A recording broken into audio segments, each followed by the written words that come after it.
महादेव ने नर्मदा को जॉब करने की परमिशन दे दी है, लेकिन क्या ये फैसला सच में घर की खुशियों की शुरुआत करेगा या फिर एक नए तूफान का कारण बनेगा? वहीं दूसरी तरफ महादेव का विद्या से रिश्ता तोड़ लेना इस कहानी को और भी ज्यादा इमोशनल और शॉकिंग बना देता है। अब सबसे बड़ा सवाल यही है कि क्या भानु की जिंदगी में कोई ऐसा शख्स आएगा जो उसके टूटे हुए भरोसे को फिर से जोड़ पाए? महादेव एंड सन्स के आने वाले एपिसोड्स में कहानी एक नए मोड़ पर पहुंचने वाली है, जहां हर किरदार की असलियत धीरे धीरे सामने आएगी। नर्मदा और केतन के बीच जॉब को लेकर हुई बहस सिर्फ एक छोटी सी शुरुआत थी। केतन का यह कहना कि पापा भी नहीं चाहेंगे कि तुम जॉब करो, कहीं न कहीं उसके अंदर की सोच और असुरक्षा को दिखाता है। लेकिन तभी महादेव का एंट्री लेना और नर्मदा का साथ देना कहानी में एक मजबूत संदेश छोड़ता है कि अब महादेव बदल चुके हैं। महादेव का ये कहना कि मैंने कब ऐसा कहा, मुझे कोई दिक्कत नहीं है, नर्मदा तुम जॉब कर सकती हो, सिर्फ एक लाइन नहीं बल्कि उनके कैरेक्टर की नई दिशा है। लेकिन यहीं से शुरू होता है असली ड्रामा, क्योंकि जहां एक तरफ नर्मदा खुश है, वहीं केतन के मन में शक और गुस्सा बढ़ता जा रहा है। उसे लगने लगता है कि नर्मदा की जॉब कहीं उनके रिश्ते में दूरी न ले आए। महादेव का रजी को लेकर दिया गया बयान भी कहानी में एक अहम मोड़ लाता है।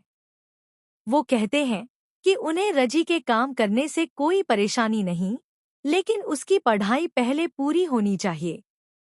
ये बात सुनकर घर के बाकी लोग भी सोच में पड़ जाते हैं कि आखिर महादेव अचानक इतने समझदार और सपोर्टिव कैसे हो गए। लेकिन असली झटका तब लगता है जब महादेव विद्या से अपना रिश्ता तोड़ देते हैं।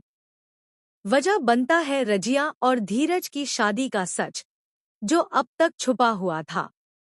जैसे ही ये सच्चाई सामने आती है, महादेव का गुस्सा फूट पड़ता है और वो बिना कुछ सोचे समझे विद्या से सारे रिश्ते खत्म कर देते हैं। लेकिन कहानी यहीं खत्म नहीं होती। यहाँ आता है सबसे बड़ा ट्विस्ट।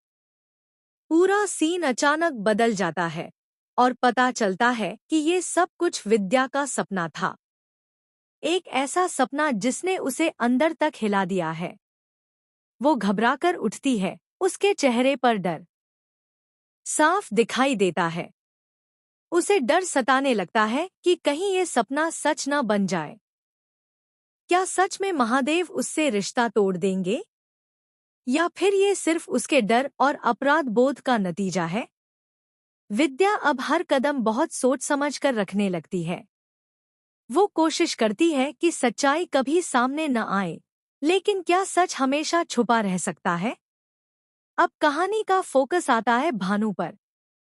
भानु, जो पहले से ही अपनी जिंदगी में कई उतार चढ़ाव देख चुकी है, अब एक नई उलझन में फंसने वाली है। उसकी मम्मी ने ठान लिया है कि अब भानु की शादी करवाकर ही रहेंगी। लेकिन भानु का दिल अभी भी किसी पुराने दर्द में उलझा हुआ है, जिसे वो किसी के सामने जाहिर नहीं करती। इसी बीच एंट्री होती है मैडी की। मैडी का किरदार जितना सिंपल दिखता है, उतना है नहीं। वो कुछ दिनों के लिए भानु के घर रहने आता है, लेकिन उसके आने के पीछे एक गहरा राज छुपा है। शुरुआत में भानु उसे बिल्कुल पसंद नहीं करती और साफ मना कर देती है कि उसे किसी भी तरह की शादी या रिश्ते में दिलचस्पी नहीं है। लेकिन धीरे धीरे मैडी अपने व्यवहार से सबका दिल जीतने लगता है। वो भानु का ख्याल रखता है, उसकी छोटी छोटी बातों को समझता है और बिना कुछ कहे उसका साथ देता है। भानु भी धीरे धीरे उसकी तरफ आकर्षित होने लगती है, लेकिन वो खुद इस बात को स्वीकार नहीं कर पाती। और तभी आता है एक और बड़ा ट्विस्ट। एक दिन भानु को पता चलता है कि मैडी का इस घर में आना कोई इत्तेफाक नहीं था। वो दरअसल महादेव के अतीत से जुड़ा हुआ है।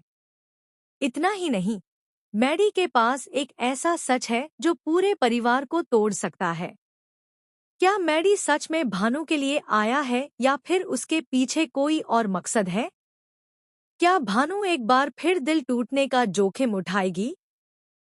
और अगर मैडी का सच सामने आया, तो क्या महादेव और विद्या का रिश्ता हमेशा के लिए खत्म हो जाएगा?